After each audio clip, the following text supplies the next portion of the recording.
Hey everybody, good evening. I am Dion the Genetic Marvel.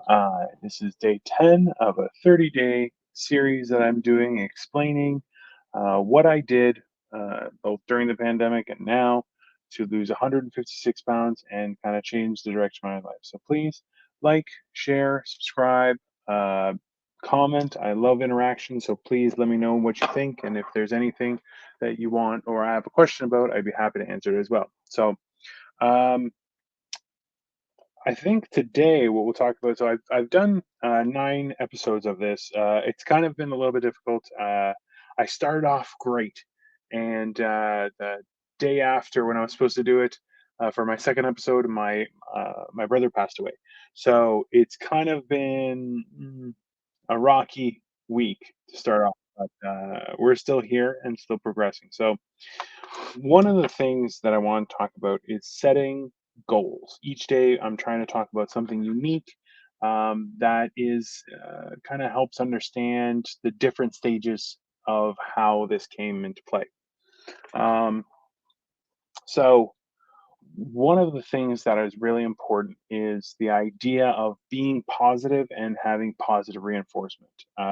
Like right now, as an example, I gained 2 pounds because, as I said, I just finished a very long fast. So I'm kind of getting the machine going again, and that's always fun.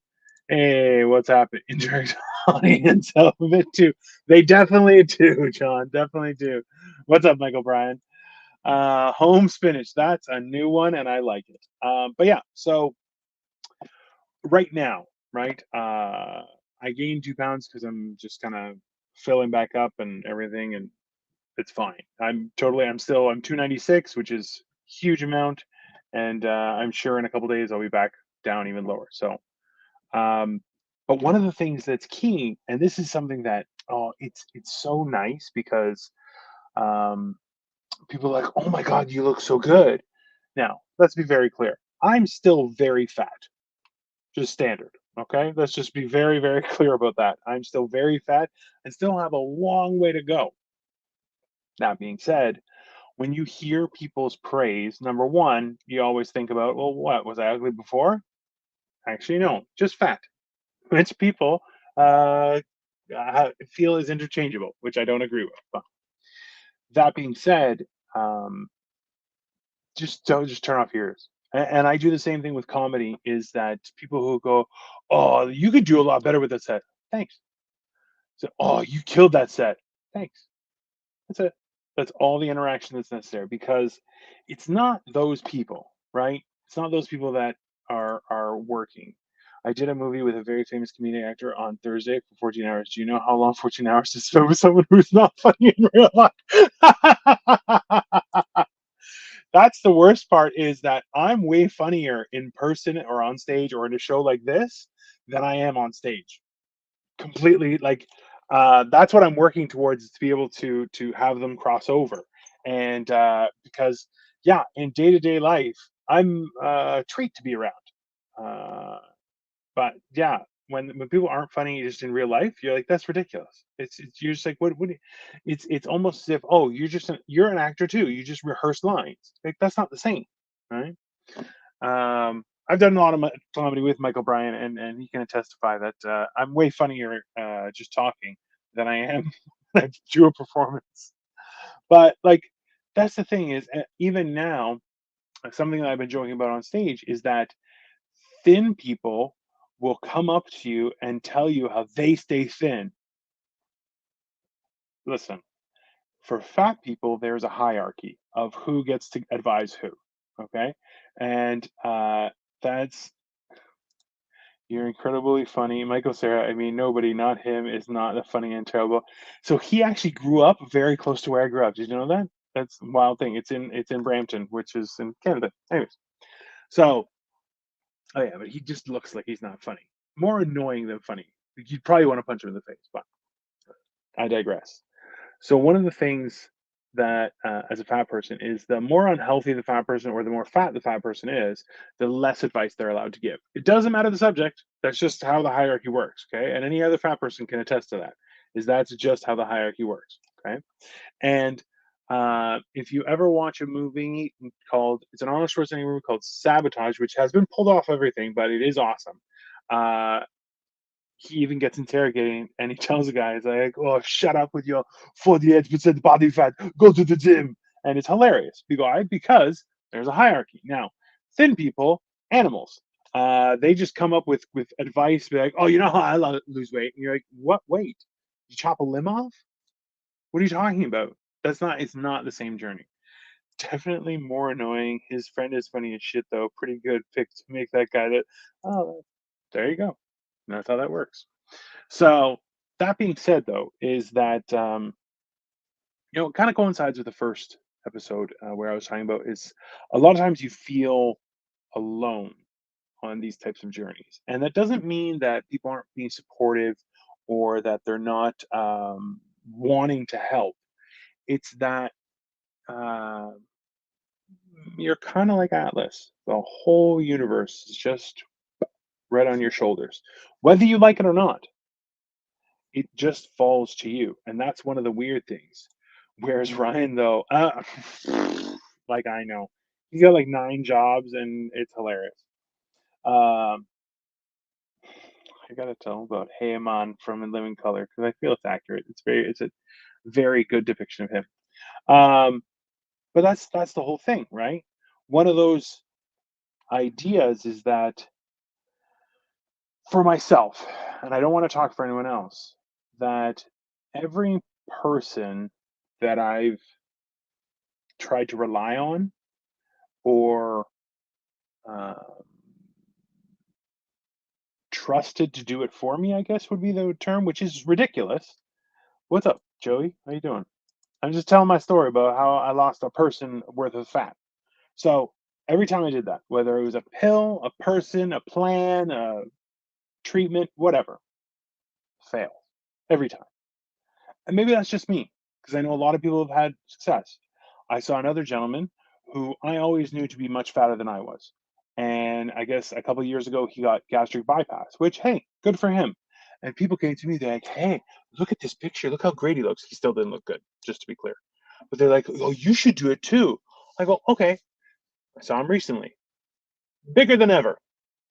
So, fact was, every time that it's been the easy way, just kicked me right in the nuts eventually. And that was the difference is this time is if it's easy, not for me. And I'll tell you, it will drive you crazy. Just to be honest, completely transparent, is it drives me crazy because if I want to be nice to myself, I have to be tough on myself. So like this morning I felt like crap. Still worked out. On Friday, I finished my 111-hour fast. Rough. I came out of it. I had 2 boiled eggs. I felt like shit. So the next meal I had was avocado, salsa, Greek yogurt, and hot sauce. Very simple, very clean. Still felt like shit all day. Now, I've had a week that's been difficult. So there's a very good chance that that was the issue. But the following morning, Saturday morning, back at it. 2.5 hours working out. And when I say working out, it's not like I work out hard and I'm covered in sweat. That's disgusting, right? But it's stretching, some activity, some strength training, various things. But it's simple, consistent, and consistent enough and working enough that I look forward to it every step of the way. And that's one of the key factors because you're every second you're ready to be rep. I look up, and listen. Like when a respected father speaks, I tune into these because doing better encourages me. It's like a well-spoken pastor giving advice. I oof, had that discussion today. I'm supposed to be a guest speaker at an elementary school this year. Why don't they know? Michael Bryan, you'll do fine. But that's the thing, right? That's one of the keys to this side of things is that maybe it's just getting older. Maybe it's just having things happen in life. But I know for myself was that it was kind of like I think there was an Easter egg in one of the first few Marvel movies where he goes, Thanos was like, "Fine, I'll do it myself." And I've been hashtagging that on my stuff for the simple fact that a lot of the times I've put my trust into other things and I didn't trust myself. And that was a mistake every time. And I look back, thanks, John. I look back and I think to myself, I should have, why am I doing this to myself? Hello, Trigilberto. That's an interesting title, but welcome. I'm just telling a story about how I lost 150 plus pounds and tried to change the direction of my life, and so far it's going very well. I think you hit key triggers and encouragement notes in people that they didn't know they had. Well, that's kind of the thing, right? Is that everyone, none of us want to be responsible. And I find, especially in this day and age, is that one of the key factors. I think everyone that is watching, at least the ones that I know, are people who um, have experience dealing with other people. And a lot of those times, it turned around that those people um, did not know what they were doing. And one of those triggers is when someone goes, "Trust me, I know what I'm doing." No, he doesn't. Just absolutely not. Um, I got this. You don't got this. Let's just be very clear. Now, those things factoring in, um, it's one of those things where you're going, hold on, why can't I have this for myself? And it was a huge difference. Glad you're enjoying just sitting in your chair. Um, I do. It's Dino the Genetic Marvel here. Dino the Genetic Marvel. Please check it out. I have all episodes up there and all sorts of stuff. But with regards to today, I think that was one of the key things was putting that trust in yourself is a huge thing. I joke, but seriously, man, proud of you. I appreciate that, Joey. I really do, because let's be honest, it's kind of ridiculous, right? It's definitely a weird situation to be in, and you know, what I really want, and this is the thing is, I can't do anything for anyone else, but I want other people to know that I've done this, and I'm an idiot, right? I don't know what I'm doing. I'm just trying to figure it out. Um, so why not? And that's kind of the whole idea behind this. So thank you. I appreciate that greatly. I definitely don't want to be responsible. We're supposed to own a home this year in Los Angeles, and I'm so happy Jen is the only adult in our house.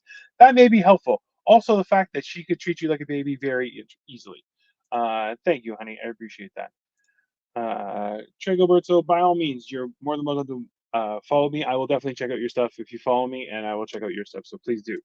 So, as I said, please like, share, subscribe, send this to other people. You can check through all the episodes. They all are just giving little tidbits of information as to different ways that I've helped myself through this process and through the years to try and become better.